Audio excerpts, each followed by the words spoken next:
Most of us had the experience of coming to a nursery store and seeing all of the different brands of potting mix available and wondering, well, which one of these is going to be the best for the plants that we want to grow? Is it the one with the word premium on it, or is it one of the ones with some other type of information on? In the past, buying potting mix has been a bit like taking out a ticket in a lottery. Sometimes we get something that's been pretty good, other times we find that the mix, even though it might be from the same brand, from the same company, isn't quite as good. How do we tell which is going to be a good potting mix? Well, I have good news for Australian home gardeners. We now have in place an Australian standard for potting mixes. What that means is that when you see a label like this on a potting mix bag, you can be sure that the contents of that bag have been manufactured according to quite stringent conditions.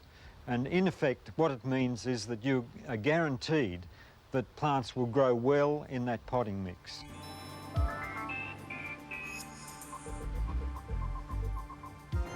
Most potting mixes are based on wood wastes, such as pine bark. The raw bark is ground in a hammer mill. In the best manufacturing plants, it is then screened into various particle sizes. Nutrients and water are added, but the bark can't be used immediately because it contains naturally occurring toxins. To remove these toxins, the bark has to be composted. Part of the composting process involves regular turning of the heaps so that they always contain plenty of oxygen. After several weeks, the composted bark is ready to use. The various size gradings are combined in proportions that give the potting mix just the right amount of openness. You can use the same potting mix for just about all of the plants you might want to grow, both indoor and outdoor.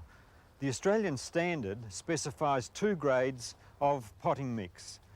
One is the regular grade and the other one is the premium grade. With the regular grade, you need to use fertiliser right from potting because there's very little soluble nitrogen in those sorts of mixes.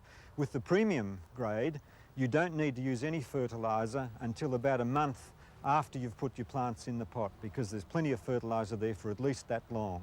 The potting mix standard also specifies the properties of a number of specialist mixes. There's one for seedlings, a very fine mix. There's one for orchids, very free draining mix. There's another one for Banksias and Proteas and other proteaceous plants, very low phosphorus. And there's another one for azaleas and camellias and other similar plants, an acid mix. These mixes are good because they're based on several years of research by the CSIRO Division of Soils in conjunction with leading potting mix manufacturers. This research has given the manufacturers a number of simple tests that they're now using in their standard quality control programs. Of course, there are still a number of other mixes on the market. They generally don't conform with the standard, so why bother with them when you can give your plants the very best?